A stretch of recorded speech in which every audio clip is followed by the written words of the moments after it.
Film ini menceritakan seorang murid aliran Wuji yang hobi minum arak. Dia satu-satunya murid yang dipercayai sang guru untuk menjaga kunci segel misterius, yaitu kunci segel dari Raja Iblis yang ditahan puluhan tahun. Tanpa dia sadari, pemuda ini telah mewarisi ilmu Raja Iblis. Keadaan juga berubah seiring munculnya monster ulat sutra naga. Raja Iblis itu pun terlepas. Semua ini tentu akan mengancam seluruh aliran yang ada. Gimana keseruan filmnya?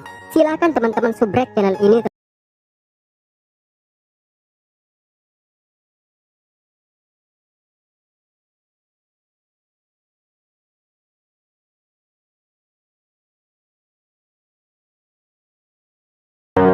Di awal film memperlihatkan puluhan ribu pasukan penyerang dari suku Di yang akan menggempur wilayah kekuasaan dinasti Song. Kota yang dipertahankan ini bernama Yicheng. Prajurit pertahanan dipimpin seorang jenderal bernama Li Xuan.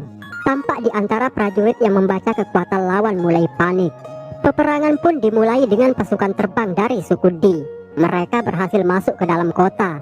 Walaupun ribuan anak panah diluncurkan, pasukan bertahan.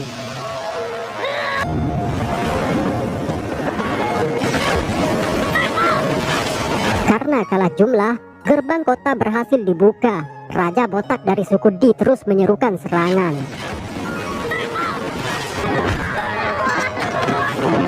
Di dalam kota Yicheng juga terlihat para prajurit dan rakyat biasa bersatu melawan suku Di. Namun mereka tak cukup kuat untuk bertahan. Di saat kesulitan itu, datang seorang pemuda pemabuk menolong mereka. Kelompok prajurit penyerang dapat dikalahkan hanya menggunakan beberapa jurus saja.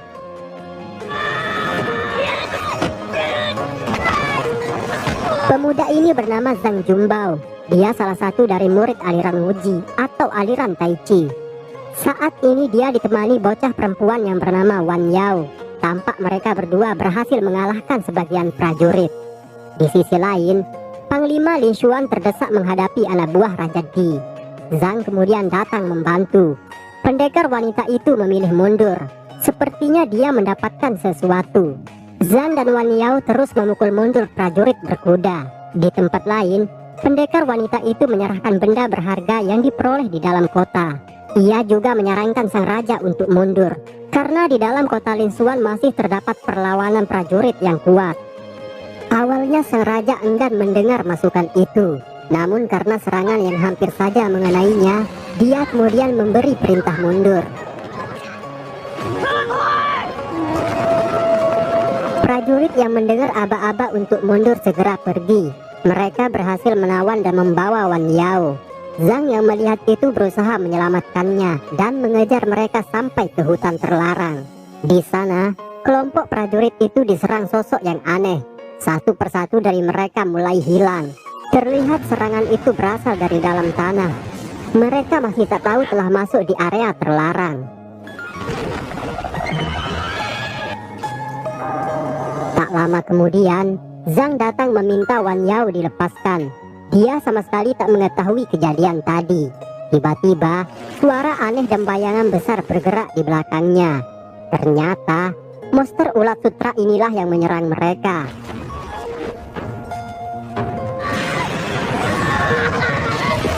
Zhang berhasil menyelamatkan Wan Yao. Ia kemudian menyuruhnya pergi berlindung. Ulat sutra itu sendiri menyerang Zhang dengan menyemprotkan kumpalan-kumpalan benang putih. Tak lama kemudian, suara seruling merdu terdengar. Monster ulat sutra itu terbuai menikmati keindahan kot-kot nada yang dihasilkan. Tak disangka, bunyi yang indah itu dimainkan seorang wanita pengendali monster ini. Zhang yang melihat kecantikannya terpesona di dalam iringan suara yang merdu.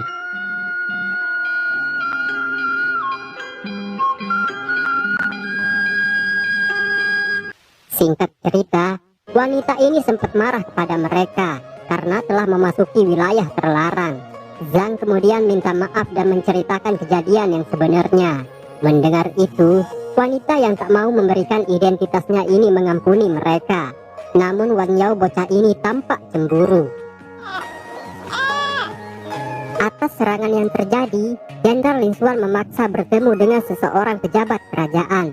Dia meminta agar kaisar mengirimkan prajurit bantuan ke kota Yicheng. Namun permintaannya itu tampak tak diperdulikan oleh pejabat ini. Dia kemudian kembali ke kota dengan harapan yang rapuh. Jenderal Lin Xuan kemudian menyusun rencana untuk mempekerjakan prajurit sukarela yang berasal dari rakyat biasa. Di saat itu, Zhang datang mengunjunginya. Mereka berdua ternyata telah bersahabat sejak kecil. Lin Xuan mengajak Zhang bergabung menjadi prajurit untuk melindungi dinasti Song yang saat ini kerap mendapat serangan. Namun Zhang menolak tawaran itu dengan sopan. Dia hanya ingin menjadi rakyat biasa. Dia pun pergi dengan mengambil uang yang berada di atas meja. Zhang berjanji akan mengganti uang itu dengan pil keabadian. Dia kemudian membelikan Wan Yao mainan kincir angin. Hari pun berganti. Di sebuah tempat yang dirahasiakan, terlihat dua patung besar yang memegang segel. Di bawah patung itu ternyata ada orang tua yang ditahan. Orang tua ini berasal dari sekte sesat. 12 tahun lamanya dia terkunci di sini. Suara seseorang memanggilnya pun terdengar. Ternyata orang itu adalah Zhang. Dia satu-satunya orang yang sering menjenguk dan membawakan orang tua ini minuman arak. Walaupun tempat ini dilarang oleh perguruan Wuji. Orang tua itu pun mengambil paksa arak yang dibawa Zhang. Tampak kekuatannya mampu mengendalikan apapun, meski tubuhnya disegel besi baja. Zhang terus berusaha mengambil arak tersebut. Tanpa ia sadari, orang tua ini ternyata mengajarinya beberapa jurus 7 gaya. Jurus ini dianggap sesat oleh 8 aliran besar. Namun Zhang tak memperdulikan anggapan itu. Orang tua ini sendiri salut dengan kemampuan Zhang, yang dengan mudah memahami setiap pergerakan jurus yang diajarinya. Tampak mereka akrab telah lama saling kenal. Karena Zhang adalah penjaga gua ini, dia juga satu-satunya murid yang dipercayakan perguruan Wuji untuk menjaga kunci segel orang tua ini. Di perguruan Wuji saat ini mengadakan pemilihan calon ketua sekte. Guru besar dan tetua menyaksikan pertarungan antara murid. Semua ini ditujukan untuk mencari di antara mereka yang paling berbakat dan hebat, agar mampu mengemban tugas menjadi ketua. Dupa itu pun masih menyala menandakan awal dan akhir pertarungan. Seorang murid yang bernama Mang Feng berhasil mengalahkan murid lainnya. Dia yakin akan terpilih karena murid penantang yang lain tak ada lagi.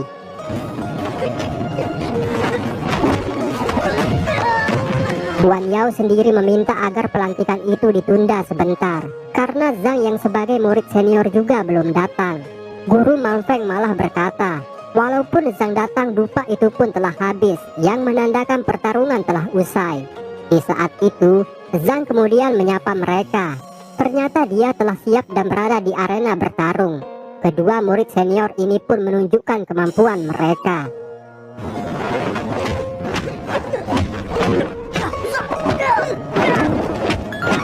Mengetahui dirinya lemah, Mang Feng dengan curangnya menggunakan pisau. Tindakan itu diketahui Wan Yao dan guru besar. Zhang dengan jurus 7 gaya yang dipelajari dari orang tua gila itu pun berhasil mengalahkan Mang Feng. Mengetahui muridnya kalah, tetua ini memfitnah Zhang telah mempelajari ilmu aliran sesat. Zhang kemudian menjawab, jika ilmu jahat dan baik itu tergantung orang yang membawanya. Tetua ini terus memfitnah, sehingga guru besar kemudian memberikan Zhang hukuman untuk belajar kembali ke dinding rahasia.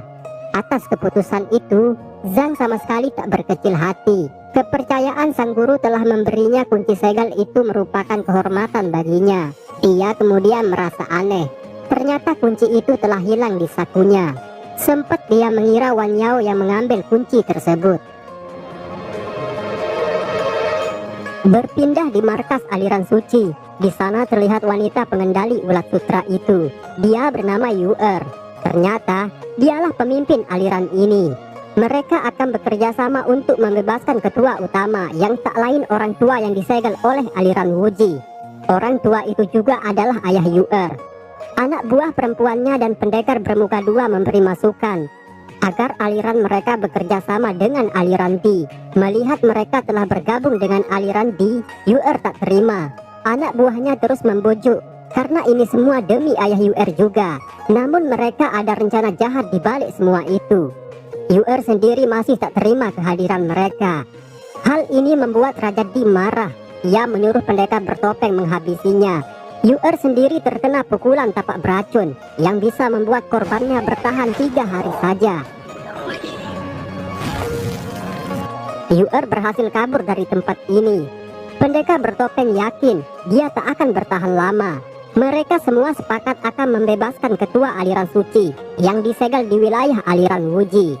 Tampak mereka akan membinasakan orang-orang dari aliran Wuji. Begitu juga dengan 8 aliran besar lainnya yang terdapat di wilayah dataran tengah.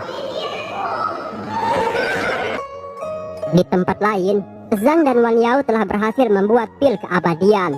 Wan Yao kemudian mengingatkan agar Zhang secepatnya menemukan kunci segel itu. Dia sama sekali tak peduli kata bocah ini dan lebih memfokuskan menjual setiap pil keabadian yang dibuatnya. Zhang menyuruh Wan Yao diam menjaga kompor dewa ini. Dia juga berjanji akan membelikan kincir angin mainan dari hasil penjualan pil ini. Tampak Wan Yao tak bersemangat karena selalu dibelikan kincir angin. Singkat cerita, di perjalanan terlihat Zhang menikmati minuman araknya. Secara tiba-tiba, minuman itu diambil oleh ulat sutra yang terlihat ingin memberitahunya sesuatu. Zhang terus mengikuti arah monster tadi, hingga ia pun menemukan botol minumannya. Tak jauh dari sana, dia kemudian terkejut dengan keberadaan wanita yang pernah dilihatnya itu dalam keadaan lemas. Ia lalu menghampiri dan tahu jika wanita ini terkena tapak beracun. Tak tinggal diam, pil keabadian yang pernah dibuatnya itu pun dia berikan. Zhang kemudian bersiap dan meminta wanita ini untuk berkonsentrasi. Dia mematahkan sebatang bambu dan mengobati wanita ini. Jurus Tai Chi-nya kemudian dikeluarkan. Tampak wanita itu melayang tak berdaya.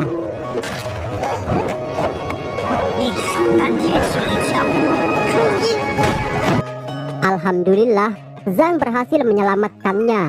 Racun yang berada di atas anunya sendiri mulai menghilang. Zhang yang melihat bagian itu berusaha membuang tatapan. Tapi ini kayaknya kesempatan emas. Matanya sendiri berkedip-kedip tak karuan. Di tempat lain, pendekar bermuka 2 alias Penasetan bersama orang-orangnya menyerang perguruan Wuji. Para murid tak bisa menghentikannya. Kelompok aliran iblis ini bersatu untuk menyerang dan membebaskan ketua mereka yang disegel.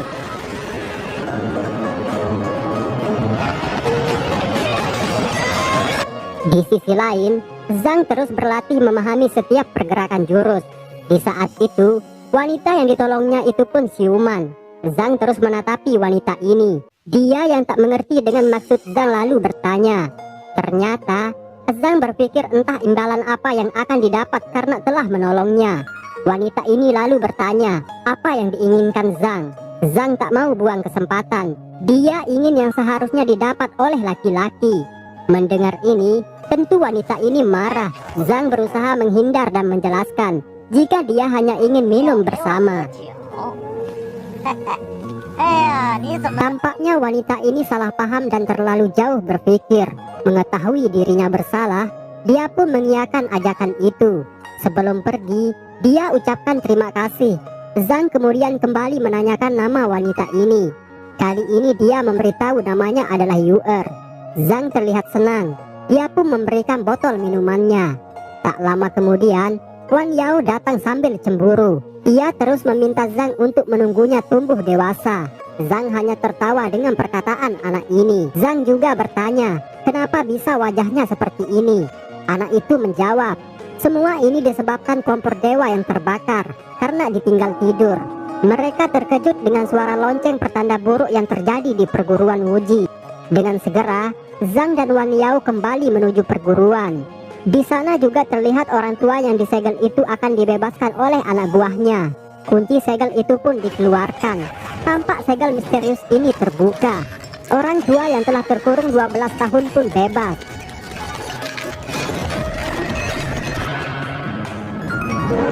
Tak lama kemudian, murid dan tetua perguruan Wuji datang. Namun kekuatan Raja Iblis mengalahkan mereka semua.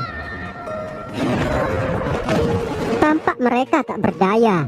Di saat seperti ini, guru besar perguruan datang membantu. Ini dendam lama kedua kubu bertemu. Terlihat mereka saling mempersalahkan. Kedua pemimpin ini pun bertarung habis-habisan. Di lain tempat, Zhang bersama Wan Yao tak menyangka perguruan mereka akan hancur seperti ini. Mereka lalu menemukan salah satu murid yang masih hidup. Murid itu ternyata Man Feng. Dia menyuruh mereka pergi secepatnya menyelamatkan diri. Man Feng pun mati saat itu. Tak lama kemudian, datanglah aliran iblis itu. Mereka tampak membawa ketuanya yang terluka. Zhang yang melihat orang tua itu telah bebas kebingungan. Di antara mereka lalu mengembalikan kunci segel itu. Orang tua ini sendiri berterima kasih kepada Zhang karena pernah memberinya arak ketika masih di dalam gua. Dia lalu menyuruh Zhang pergi menemui gurunya. Kelompok iblis itu pun pergi. Zhang sendiri segera mencari sang guru. Alangkah terkejutnya mereka melihat kondisi sang guru saat ini. Dalam sisa-sisa nafasnya, sang guru memberikan Zhang plakat ketua aliran Wuji. Karena mereka berdualah yang tersisa. Sang guru berpesan. Dia juga menyuruh agar Zhang meminta bantuan kepada 8 aliran besar yang pernah menyegel dan mengusir aliran iblis. Sang guru pun meninggal. Keesokan hari, tampak mereka masih berduka atas kejadian itu. Wan Yao berusaha menghibur Zhang dengan memberikannya kincir angin. Di suatu malam, Yu'er merenungi sesuatu. Alat musik seruling dimainkan memanjakan larutnya malam. Tak lama kemudian, datanglah seseorang yang menyapa. Yu'er tak menyangka akan bertemu ayahnya kembali.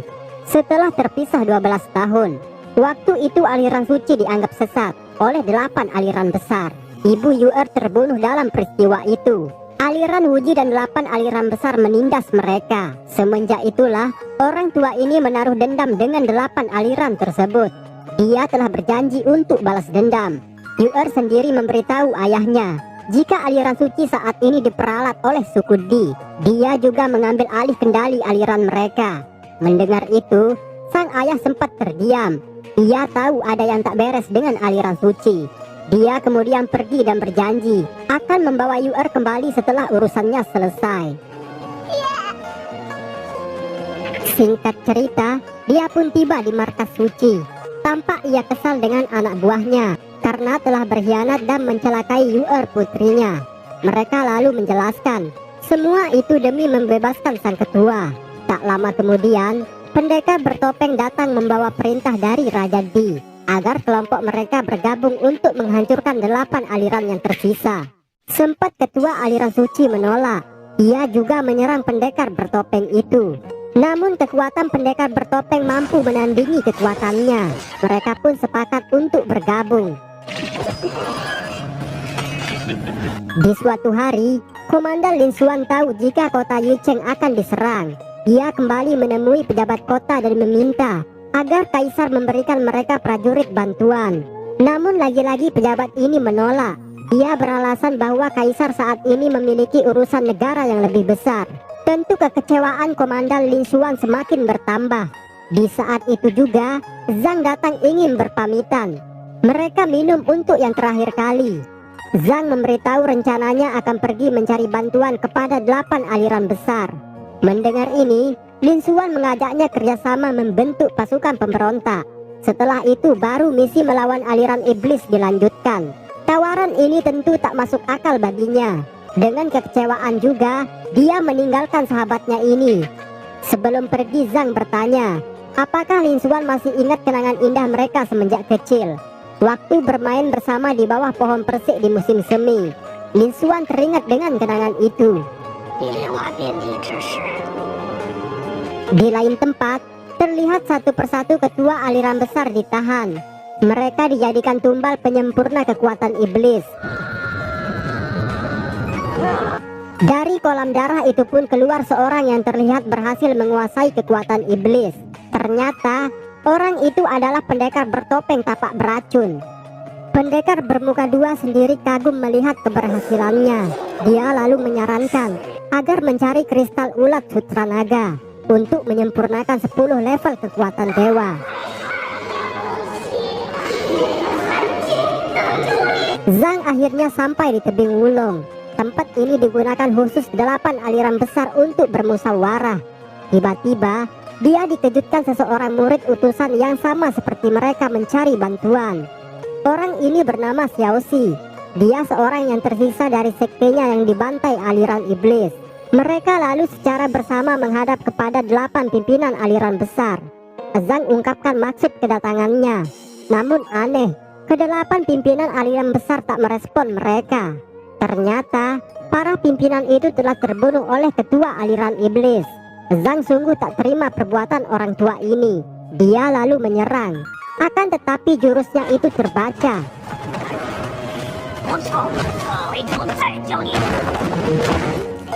Orang tua ini dengan santainya berkata, jika dia tak memiliki urusan dengan Zhang. Zhang yang terlanjur marah terus menyerang. Ia berniat membalas dendam kematian sang guru. Wan Yao juga membantu, tapi dia terlempar dan mengenai Xiaoxi. Melihat itu semua, Zhang semakin marah. Tanpa disadari dia juga berhasil mengenai tubuh orang tua ini.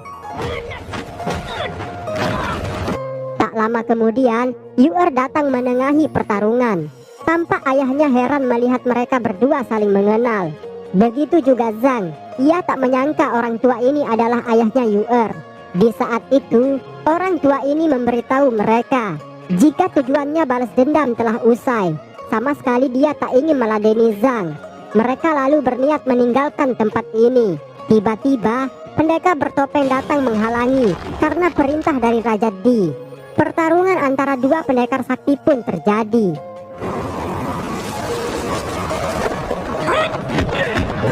Tampaknya, pendekar bertopeng mampu mengalahkan orang tua itu. Zhang kemudian menyerang. Dia juga berhasil menjatuhkan topeng yang digunakan pendekar ini. Sungguh tak disangka, orang di balik pendekar bertopeng selama ini ternyata temannya sendiri, yaitu Komandan Lin Xuan. Lin Xuan melakukan semua ini karena ingin menguasai pemerintahan dinasti Song. Dia juga merupakan orang yang telah berkhianat selama ini. Dalam dari kehancuran setiap aliran tentu perbuatannya. Kali ini Lin Xuan kembali mengajak Zhang bergabung, namun dia menolak. Kemarahan Wan Yao lalu menyerang pendekar itu. Melihat yang terjadi, Zhang berusaha membantu, tapi kekuatannya tak bisa merubah keadaan. Orang tua itu kemudian memanggil ulat sutranaga agar menyelamatkan dan membawa mereka pergi dari tempat ini. Namun sayang, dia sendiri tewas di tangan pendekar tapak beracun. Singkat cerita, Wan Yao saat ini sekarat. Ia tak berdaya menahan racun. Zhang berusaha mengeluarkan racun itu, tapi semua sia-sia. Wan Yao kemudian memberikannya kincir angin yang terakhir. Dia juga minta maaf tak bisa menemani Zhang untuk bermain lagi. Yu'er hanya bisa menatapi kesedihan mereka. Tak lama kemudian, Wan Yao mati. Zhang pergi menguburi mayatnya. Kesedihan yang dirasakan tentu tak terkata. Tak berselang lama, suasana aneh dirasakan. Dua pendekar aliran iblis datang menyerangnya. Mereka diperintahkan oleh ketua Di. Pendekar dengan pena setan terus menyerang Zhang. Di saat seperti ini, wanita itu menahan Zhang dengan tali saktinya. Pendekar pena setan mengeluarkan jurus menulis dan menyerang Zhang. Dia pun terlempar jauh sampai tenggelam ke sebuah sungai.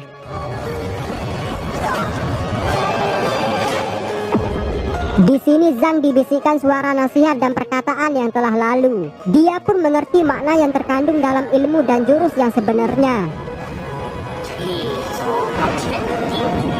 Di sisi lain, kedua pendekar tadi merasa aneh. Mereka juga terkejut dengan kemunculan Zhang di depannya. Pertarungan pun kembali terjadi.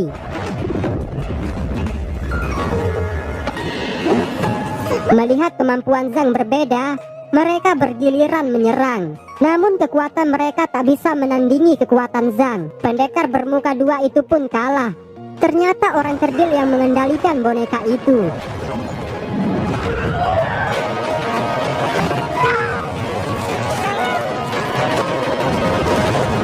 Di markas iblis saat ini terjadi perbedaan pendapat antara Raja Di dengan pendekar bertopeng. Raja Di yang merasa perintahnya ditolak, lalu menyuruh anak buahnya menghabisi pendekar bertopeng. Mereka semua tak bisa mengalahkan pendekar ini. Satu persatu anak buahnya mati. Raja Di sendiri tak mampu melawannya. Dia terluka akibat pukulan yang keras. Di saat seperti ini, Yu'er datang dan senang melihat mereka bermusuhan. Pertarungan dilanjutkan kembali olehnya. Tampak Yu'er tak mampu melawan. Ia juga terpental. Namun Zhang yang tak diketahui kedatangannya datang membantu. Zhang terus membujuk pendekar bertopeng alias Lin Xuan agar sadar dan kembali ke jalan yang benar. Dia yang mendengar itu lantas menolak karena dendam atas perlakuan pemerintah serta ambisinya yang rakus. Lin Xuan kemudian menyerang. Pertarungan antara sahabat pun terjadi. Tampak Zhang mampu mengclowning jurusnya. Kekuatan mereka seimbang.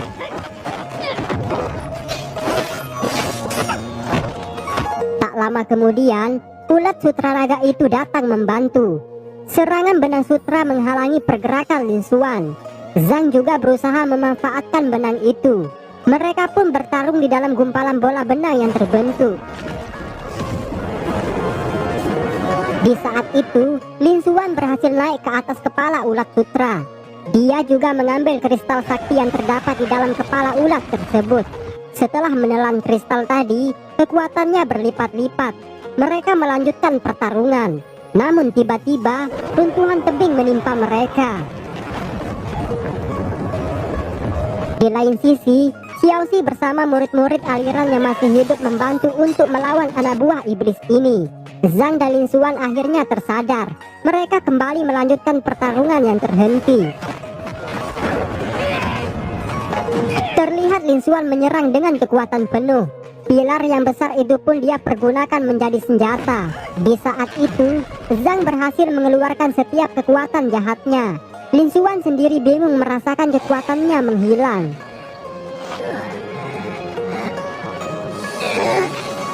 Zhang memberitahu jika kekuatan yang dimiliki Lin Xuan telah ia keluarkan bersamaan dengan racun iblis. Menggunakan tenaga dalam tentu akan beresiko kematian. Zhang terus membujuk sahabatnya agar bertobat. Namun Lin Xuan justru ingin menyerang dan mencoba membangkitkan tenaganya. Saat itu juga keadaannya memburuk. Lin Xuan menyadari kesalahannya sambil berkata, ia rindu dengan masa-masa di mana mereka pernah bermain bersama di bawah pohon persik di musim semi. Zhang yang mendengarnya juga teringat dikala itu. Di sisi lain, Yu'er terlihat bersedih atas kepergian ulat sutra naga yang entah kemana. Namun kesedihannya sedikit terobati setelah melihat Zhang yang selamat. Singkat cerita, keesokan hari pun tiba. Mereka bertiga tampak berjalan bersama. Yu'er kemudian pamit kepada Zhang untuk meninggalkan tempat ini dan memulai hidup baru yang penuh kedamaian. Zhang hanya menatapi kepergiannya. Xiaoxi yang merasakan getaran hatinya Zhang lantas bertanya, kenapa kau membiarkannya pergi? Zhang tersenyum dan menjawab, jika jodoh tentu akan bertemu lagi. Ia kemudian memutuskan untuk hidup menyendiri menuju Gunung Tiga Puncak. Namanya juga dia ubah menjadi Sanfeng yang seiring dengan kehidupan yang baru. Ia pun berjalan menuju Gunung Tiga Puncak. Xiaoxi lalu mengikutinya. Dengan perlahan, film pun selesai.